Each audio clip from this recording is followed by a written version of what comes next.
Yeah, this is not exactly clean, but it's gonna have to be enough. Been putting off making this video for 7 months now. One might say that I've been putting off making this video for over 10 years, but we're not gonna listen to those people. I think 7 months is just enough to qualify for procrastination Olympics, right? And here's what happened. 7 months ago, a certain dictator decided to invade a certain neighboring country, and shit hit the fan. We're not gonna talk about the war itself this time around. It's a whole separate thing. We're gonna have notes, we're gonna have links. It's a conversation for another day. Right now I'm just gonna kind of sum up what happened to me personally, because even I'm starting to forget, and it being a fairly life-changing experience, I figured I have to record it one way or another. So I tried recording this video a couple of times, and even describing the first 2 weeks takes like 20 minutes. So we're gonna have to leave the details for another time as well. I'm just gonna hit the main points, right? So sanctions hit, panic ensues, everyone's afraid of what happens next, everyone's afraid of borders getting closed, and once you close them, it's gonna take a few years,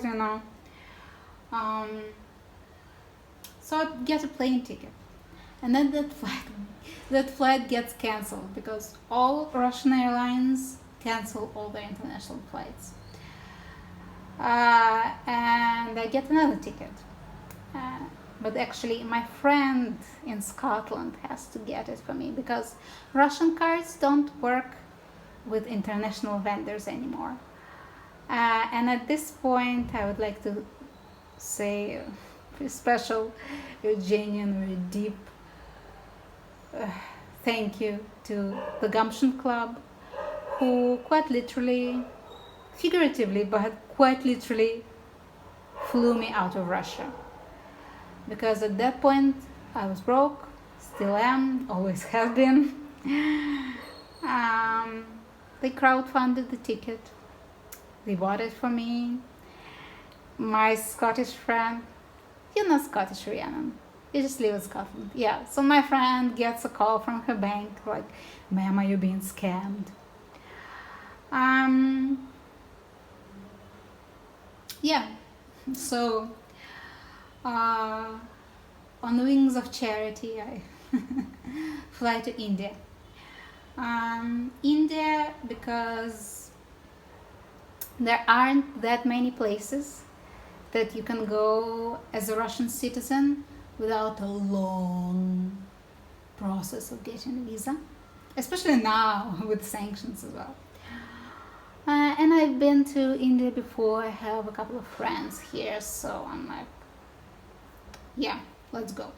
So I get to India, and obviously cards aren't working. I bring cash because it is at the peak of that sanctions panic.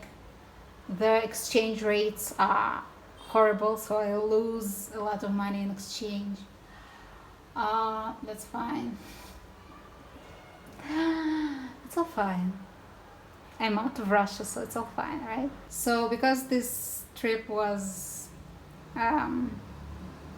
completely unplanned, a lot of stuff went wrong.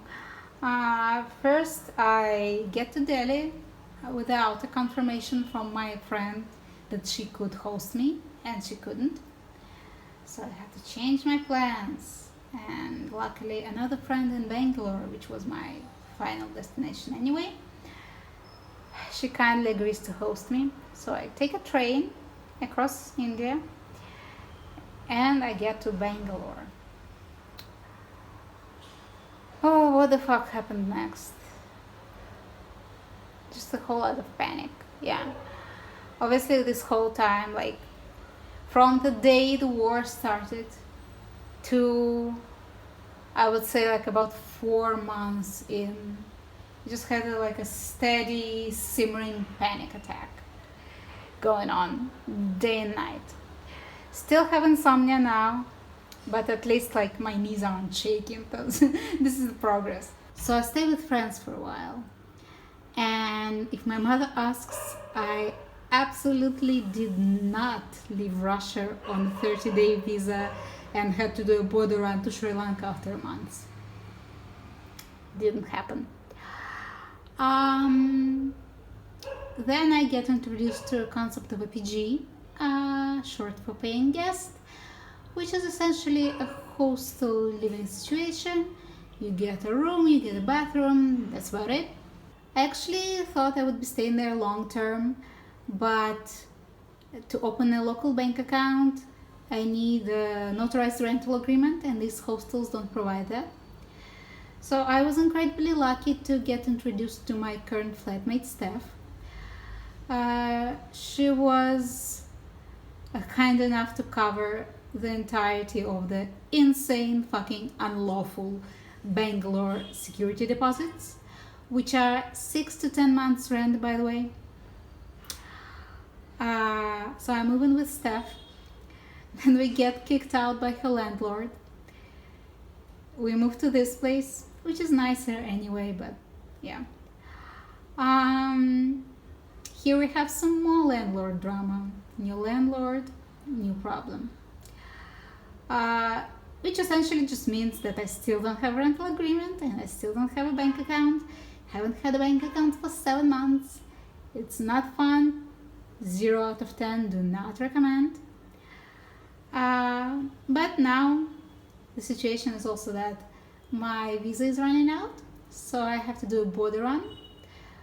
And I'm gonna go to Bali this time because it being like a digital nomad capital or whatever, they have systems in place for foreigners, so I know I can open an account there quickly.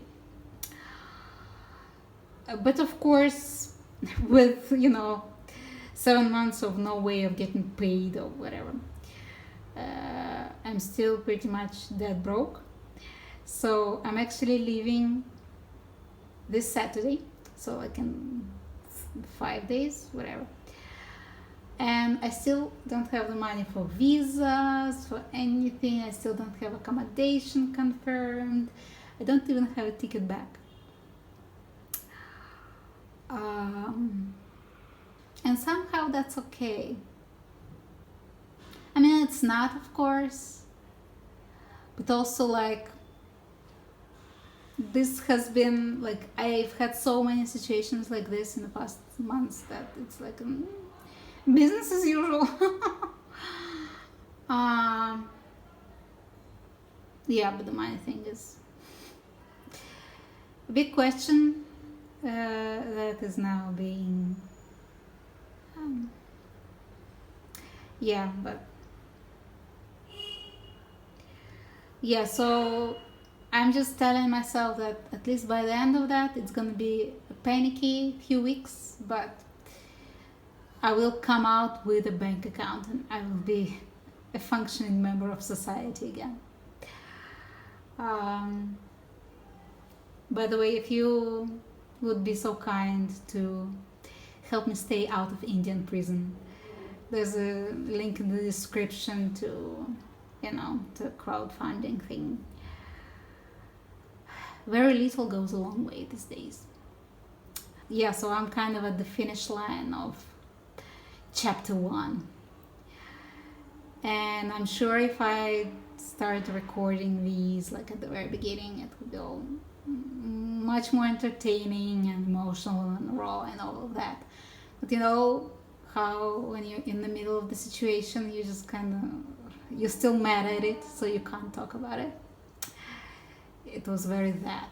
And now that it's this particular part of the story is coming to a close, I think I'm more chill about it. So yeah, even though I forgot half of it, I think by now, but we're gonna remember together. yeah, in next one I think I'm gonna show you all the footage that I got in the last 7 months, which can't be more than 3 minutes. I'm telling you, I'm fucking horrible at pulling out the camera. And yeah,